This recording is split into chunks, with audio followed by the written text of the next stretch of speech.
naaf malee siin adda baasanii siin diina si fakkeessuufis miti. Si galee wal wuji jiru. Kana keessatti atasam amma kan mucayyoo kanaaf furmaata kennu siidha. Maaliif jedhu? Si bira jirtii nyaachisaa jirtaa obaataa jirta. Intala Oromooti. Wanni mucayyoon bu'aa jirtuuf immoo siin ilaallatu. Waan keessa dabarte qabdi. Rakkina ofii keetii qabdi. Akkaataatti guddatte qabdi. Siin ilaallatu kun hunda keessan ilaallatu. Booriftaan gaafa taragaaggaatu isheenuu seenaa ofii keetii barreessuu dandeessi jedheera. Kanaaf akka gootani walii galaa. Mubaarak ijjisu mari'adhaa. Akka amma Mubaarak keessaa cabsee lakkii ba'uu qabdi jedhus miti. Uummanni koomentiidhaan yes jallu malee inni kunis yes jedha innis yes jedha. Nama konfiyuuzii godha. Mucayyoon kun immoo seerqa jirti. Maki walii galaati mari'adhaati. Akka gootani yoo isa biraa ba'uu qabdi jettanii qeerroma wajjin mari'adhaati waan inni itti kaffalee nu ilmaan Oromooti irraa kaffalla. Siigalee mucaa Oromooti. Kun bira kaayee jira. Yoo sinna bira adeemtu jettee nagaamaan kottaa fuudhaa bakka mucaa bakka akkasitti kottaa fuudhaa hojii galchaa an ga'ee koo taphadheeraa jedhiitii sassaabii mucaatti kenna. Wanni si wal loltaniif hin jiru.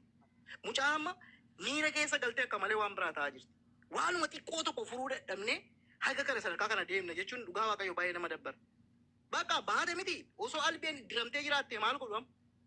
Soo kanaafi nagaamaanii akkaataa keetti hojii argachuu dandeessu waan itti baastan irraa kaffalla. Rakkinaan qabu. Garuu immoo asitti waan takkatu jira. Inni tokko dhufee 500 kaffalee jira. Inni tokko dhufee 200 kaffalee jira. Inni tokko walitti cocoramee eenyuuf kaffalla. Innis nu galuu dide.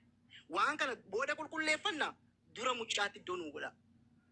Kanuma atis yeroodhaan malee bira tusuu hin dandeessu. Ijoollee qabda, qe'ee qabda, maatii qabda. Hin danda'amu akkasitti. Jaalatu jibbitus. Mucaan firiilii barbaaddi kana booddee. Bakka ishee malu bakka itti hojii argachuu dandeessu dhattee haa qabattu. Waan itti kasarte immoo Oromoon jira sirraa kaffallaa hamma ammaatti garuu mucayyoo kana bira keessee haga kana nyaachistee obaastee iyyuu taraggaasuu keef Waaqayyo si haa eebbisu galatoon. Kanuma jechuu barbaadan waliin lolinaa waliin nagaamaa fixa. Qeerroo takkatti waa jedhee deema qoon. Qeerroo ziimaan ijoollee naannoo isaanii bilibili soqi yoo birri wanni ta'illee ta'u waan sammara sirreessaatii mucayyoo tana fuudhi seeraan.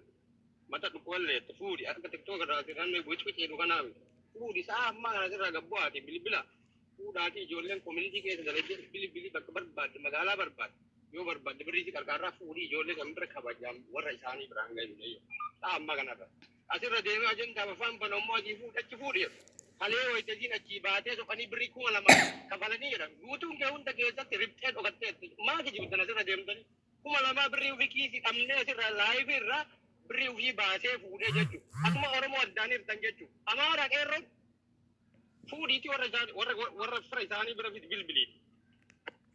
Jibdoota jechuun wal beena. Diraamaa isin dalaitan jechuudha. Kanaafi amma kana sirraa gabbu'iiti bilbilii yoo birrii dhabde.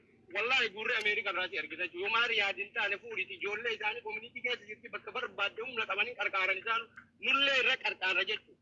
Bakka wayiitiin gal fidi yoo birriin baddallee jiraatte ijoolleen birrii badde jiraatte birrii sanillee gurree kafallaa jechuudha. Lakkisaa. No. Qeerroo. Qoy Mubaarak. Qoy gisa.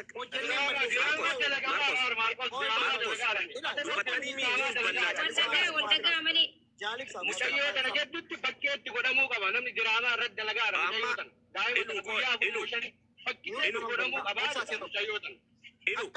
Yaada kee hubatee jira yaada iluudhaa walitti fudhate. Marcos iddir sitanisti ande yawaraan askaa'u. Amma laa dhaggeeffadha. Miyyoonis wanni akkatti ishii maraachaa jiru namni ishii naggaduudhaaf olii gad akkatti harkifamuu ishiitis agarteeti if jibbaa jirti jechuudha. Siigalee hoggaa cubbuu guddoota akkasirra kaa'anii ifirraa baasuu hin dandeenye namni siin hubanne if si jibbisiisaa if ajjeesi jechisiisaa jechuudha. Namni dhugatti miyyoo tanarraa haqa qabu yoo qeerroo tokkicha kanaan alatti kabiraan jiru. Fuutanii ammas qeerroo biraa achi as dabarsiini boodarra dubbii gandummatti ijoolleen maarree akkana goote akkana maarree goote jechuudha wanni akkas jamaatti akkas hin jiru. Qeerroo alaafinnata guddaa baattee jirta galatoomii ulfaadhu. Oromummaa jechuun akkana. Duratti irraa kafaltee keesha kee keessaa baaftee jara harkaa ijoollee harkaa fuutee mana kee jirtii miyyoon jabeessi. Bakka ishiin barbaadde geessi gaafadhu. Waan takkallee irraan fudhatin maqaa ishiitinillee wallahi watarlahi reala ati kafalta san naa kafal Oromoo miti naa kafala siigalee waan barbaaddu na gaafadhu. Sani achitti bakka ishiin barbaaddu fuudhii geessi. Wanni achi miyyoo maraachiniif hin jirtu. Miyyoo wanni maraatu jirtu kana. Fadhii ishii hubachiisi siigalee kabaayee rakkatti irratti deemu kanas ati namni laatta akka namummaa nama gargaara takka Oromummaadha. walitti qabnaas dhiigas waa hundas wanni ati taatuuf tamwaara si ol ta'uufis hin jiru wanni ati taatuuf ta warri wallaggaatis si ol ta'uuf hin jiru abadan jechuudha. Namni namummaa maalummaa kana dalaga. Kana daleennanuu kisha keessaa riyaala kana baaftee ijoollee iyyaala san harkaa baaftee fuutee jechuudha. Walaa maarree wanni sana sarkaalootte. Haga dandeessutti ammallee bira dhaabbadhuuti alaafinata guddaa tokko ofitti baattee jirta galmaan kee. Amma warri gastii hidhattanii carraa anaaf kan naaf amma anaa haasawaa dhaggeeffadhu qeerroo. Amma miiciyyoo waan isin barbaaddu waraqaa barbaaddi waan ta'eef waraqaa daleessifamuu qabuuftu jira.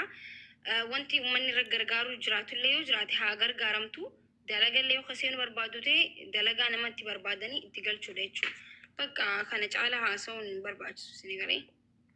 Maki akkas godhaa kana booddee yoo danda'ame qoy maki yoo si danda'ame mee yoo si danda'ame akkas godhaa amma mucayyoo rakkina ishee matteetti lammata mucayyoo fidinaa sirta yoo dandeessan akka gootanii mucaan kun waa takka hin beektu asirra dhufattees dhufuma sagalee keenya gaafa dhageessu mucaan miira kan biraa keessa galaa jirti akkas godhaa dhuguma nu ilmaan Oromoo yoo ta'an kotta teenyee mari'anneeti mucaa dhoosaanu jiraayyuu bakka biraa kaa asirra fidina lammata akka goonu waluma taanee mari'annee giruuppii siinee waa tokkos goone waan ishee barbaachisu akkuma jalqabaa Alex jedhe rakkina kan ishee waan rakkina kan biraa jiru waan keessa dabarte makii ta'e isheen keessaan bilbilte akkas godha waliin ta'aati mari'adhaati mucaa bira fidina waan ishee barbaachisu birrii aga danda'ame walitti qarshii guurree mucayyoo gargaaru lammata mucaa fiddina asirratti ni yisiisinaa bakka hangaa mucaa wallaalu ture waan akka hin beektu yoo akkas goone yoo. Okay, yaada Maarqos irratti waa cimsu makii carraa onaa kennite.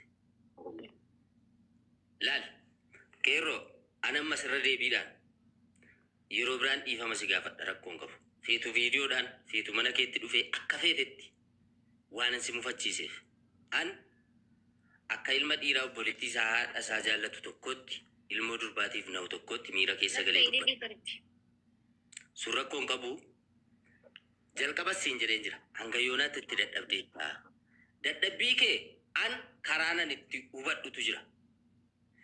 Aarsaati kaffalte micayyoo kanaaf oolmaa atolte Aleksi akka biraatti hubata, Maamma Bayaan akka biraatti hubata, Profeesar akka biraatti hubata, Ibsaan akka biraatti hubachuu danda'a. Dubbiin hanga ammaatti dhufe kun akkan dhufneefan jalqaba isaati miira keessa galtee dhuftee makiidhaa fi waan makiiniif mubaariksiin jedhan sanaan wanti biraa akkan uumamne mucaan kun cinqatiin akka itti jiru waan an argeefan miira biraa keessa akkan seenneefan sitti dubbadhisa. Akka ta'e gabaabsitu ammas taanaan oolmaa guddaa olteettaaf hanga yoonaa of biratti fuutee namni bultii qabu dubartii biraa fidee of biratti kunuunsee nyaachisee jiraachisuun oolmaa guddaadha. Biyya Oromaa keessatti saniif guddaa galatoomu. Ammas taanaan furmaanni si bira jira. Furmaan akkamitti si bira jira? Ati ilma dhiiraa. Ilmi dhiiraa ofis danda'eet maatis danda'eet jecha dubartiis gocha namaas danda'eet utubaa manaati. Mucaa kana tiriit kan gochuu danda'usi. Anaadha manaa kee gaafan biratti argu natti toleam angansila wallahi mimmaan qabachuun dadhabe. Gaafa misiyyoon dhuftee anaaf jecha wal fixxanii utuun araba sana biratti du'ee gaafa siin jettu ofan jibbe. Ammas taanaan haati manaa kee akkas gabbeessitu. Atis ofii kan keetiif hanga dandeessetti tiriit godhi. Akka Oromootti immoo asirraa walitti hin fokkorinaa. Fokkorsuudhaan wanti dhufu hin jiru, walitti dhaadachuudhaan wanti dhufu hin jiru. An qeerroo jalqaba kanan itti himuu barbaade, jalqaba qeerroo kana itti himuu barbaade, furmaanni si harka jira. Miciyyoon gaafa asirraa namni atakaaroo walitti uumuu waan walitti roorrisaa jiru sababa ishee qarsi. Qeerroo irraan dhufee namni biraa qarshii hanganan irraa qaba gaafa namni jedhu qeerroon dhaabbadhu jechuu ni danda'u qaba. Akka obboleettii isaatti ilaale. Akkamitti qumaarri ilmoo namaa irratti taphatama? Lubbuu namaa irratti maaliif qumaarri taphatama? Ati qeerroo nama guddaatti beekna nuyi maqaa keen beekan takkaa fuulatti walitti dubbannee hin beeknu. Isa kana dhaabsisuu kan danda'u qabu si'i. Ati obboleettii qabda, haadha manaa qabda. Boru mucaa godhatta waan ta'eef siin jechuudhaafan sitti murteessan akka ilma dhiiraatti sii galee. Ammas taanaan ati miciyyoo tasgabbeessi. Bilbila irraa fageessuun dirqama yoo ta'e akka Oromootti imaanaa sitti kennineerra. Amaanaa sitti kennineerra. Nama hanga kana mitiitii akka dhala Oromootti amaanaa sitti kennineerra gaaf tokko sirkaa fuuna sana. Isa kaan immoo siif rabbitu wal beeka. Miciyyoo bilbila gaafa argitu laayivii irratti namni sababa see akkas gaafa wal caqacaku gaafa argitu ni rabbashamti yoo ta'e irraa fageessi rakkoon qabu.